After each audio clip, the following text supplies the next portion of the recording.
Secondly, if you're a student here for credit, there are some sign-in sheets here at the back on both sides, so just make sure that you've signed in if you haven't done so already. So let me introduce our speaker today, Jeffrey Kaye. He's a freelance journalist, writer, and producer, and he's author of the book Moving Millions, How Coyote Capitalism Fuels Global Immigration, and that's what he's going to speak about today. It's a really terrific book. We have both book sales and a book signing immediately after the lecture and Q&A, so I would encourage you to pick up a copy and to meet the author.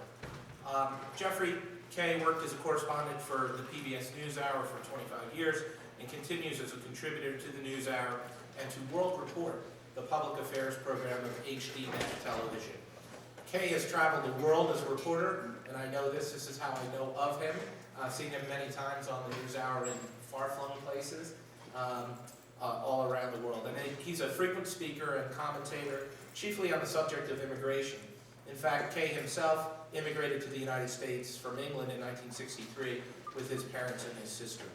Over the past years, assignments have taken him to Europe, Latin America, Asia, and North Africa. And I learned from him earlier today that he doesn't get sick at any of these places. He's really good and disciplined about making sure that he takes care of what he eats and drinks, because I always get sick when I go abroad. That's why I asked him a question. And he's covered subjects from gun running to the global economic crisis, to immigration, the drug trade, and the treatment of prisoners at Guantanamo Bay. Kaye began reporting for the NewsHour in 1984, I almost said 48, you're not that old, right? 1984, and covered a wide variety of stories, including urban politics, housing, healthcare, factory farming, weapons systems, government contracting, predatory lending, and space exploration. Earlier in his career, Kaye was a reporter and senior producer at KCET, TV, PBS in Los Angeles, and before that he worked as a magazine writer and freelance reporter for National Public Radio, as a TV producer and as a special correspondent for the Washington Post and other publications. Kaye's reports and documentaries have won him numerous awards, both national and local, including the Cine, Golden Eagle, and 7 Los Angeles Emmys. So without further delay, let me introduce Jeffrey Kaye.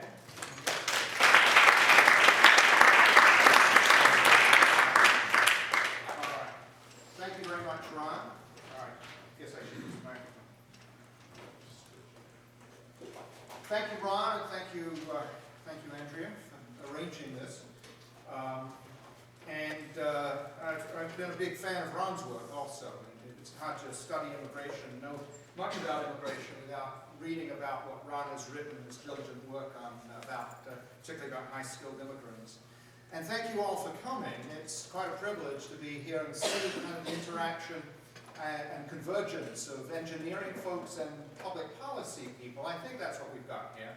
When I went to school, I went to school at UCLA, and there seemed to be like an invisible barrier with all the engineering and science and math students concentrated in the south side of the campus, and all us humanities people on the north side of the campus. And I don't think we ever crossed over that barrier. So I'm glad to see that some borders are being crossed, which I guess is consistent with the theme.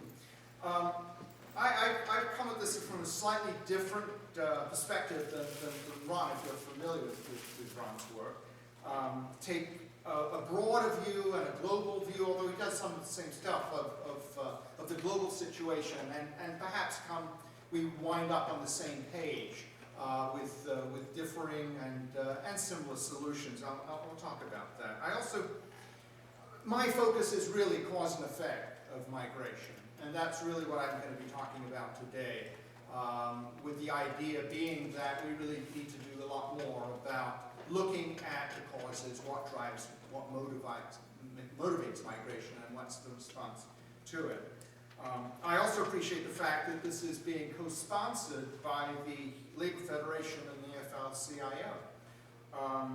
That's something that doesn't get much attention in terms of the relationship between labor migration and labor organizing. And I think there's a lot that can and should be said about that issue. I'll come to it later. If anything, it demonstrates where labor has sort of been missing in action, labor unions, and I'll explain my perspective, particularly with respect to high-skilled workers later on. So I think that we are at an extremely low point in American history in terms of how we are approaching the subject of immigration and dealing with immigration. The debate is caustic. The debate is toxic, as it has been in the past in the United States. We're talking about the fence, or at least the Republican candidates are debating not so much immigration, they're talking about how high the fence should be and what kind of voltage there should be, or what kind of ammunition we should use to shoot at people who are trying to come across the border. That's a low point in immigration debate and immigration discussion, as far as I'm concerned. We need to elevate the discussion. We need to go beyond those very caustic issues and in terms of how we see immigrants as the other, as someone here to invade us and take away our jobs. I get, because of my focus on immigration, I get a lot of weird and sometimes not so weird immigration-related articles and things that cross my desk. And I want to show you a picture that came recently, which actually says a lot about the immigration. Let's see if I can do this right. Don't tell me how to do it. No? It'll come up. Okay. So this is a cartoon, which in my mind actually does a great job of explaining a very current event. It's definitely worth 1,000 words. You can all read this, right? I'm saying we don't need border fence with Mexico, just economic charts. You have various economic charts. I'm not sure I would have picked exactly the same economic charts, certainly not inflation, but you get the point, and a couple of Mexicans on the other side saying, forget it, let's go back. There are a couple of, first of all, my hat's off to the cartoonists, to most of the stuff that comes that I see in terms of particularly cartoons make fun of immigrants. This actually was an economic lesson here. And it addresses the question which I think we have to talk about, and that's why people migrate. But it could have been ripped from the headlines, in that if you look at the actual figures recently on immigration, net migration is actually about zero. I'm talking mostly about illegal immigration. That is, net migration, if you're not familiar with the term, is essentially the difference between the number of people coming across the border and the number of people going. There are so many people who are returning to Mexico because of the economic situation here, or who are being deported, and enforcement is up so much in the United States, and there's less attraction to come to the United States, that really, this goes back to the issue about what the debate should be about. The issue is not about immigration. The issue really, in terms of that particular issue, it should be, what do we do with the migrants, illegal migrants we're talking about, who are already here, something like 11, 12 million people. So it's not immigration so much as it is integration, which is kind of getting buried.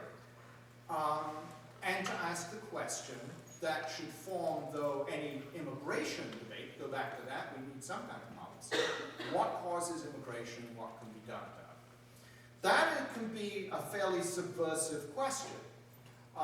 Because once you start doing that, you start talking about economic policies that we don't often discuss.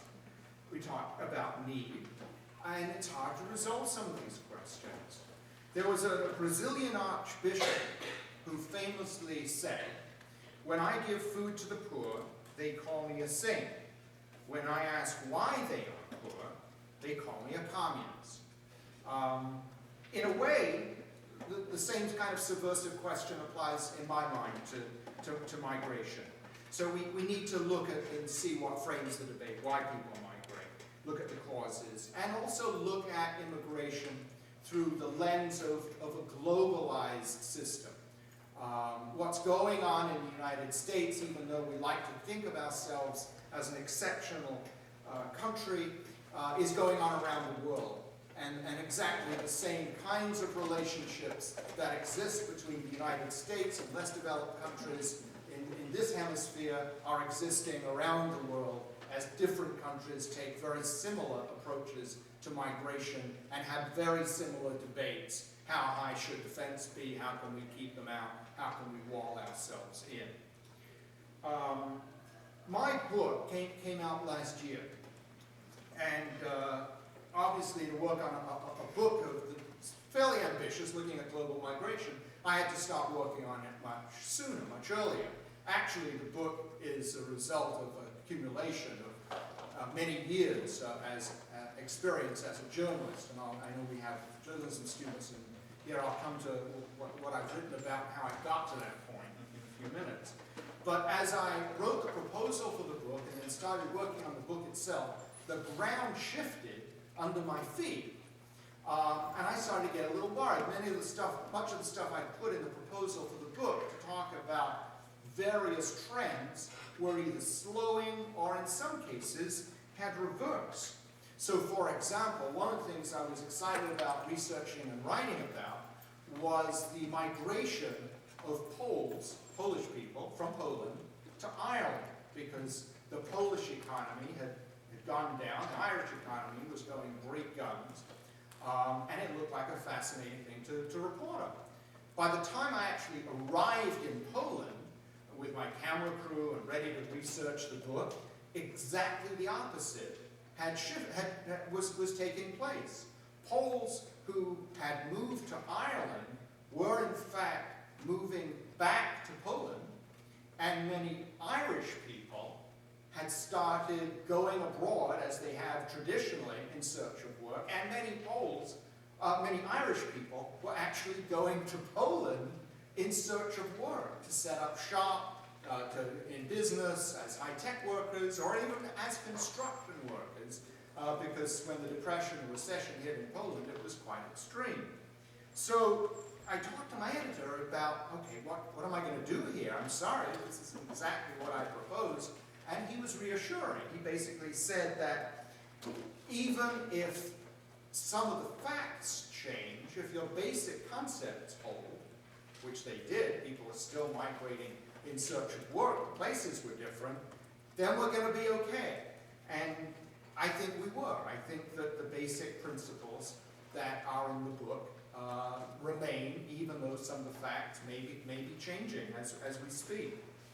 My own story, as Ron indicated, I'm a migrant myself. I immigrated with my parents. It's not a whole lot different from that of many migrants, although I was fortunate enough when I came here to speak the language, kind of. We immigrated from England in the early 1960s. My father was a jeweler, made stuff with his hands, couldn't get a decent job in the economy. It was pretty bad in England, so came to Los Angeles and did okay. Didn't do great, but did okay. Again, the same story that motivates millions of people around the world.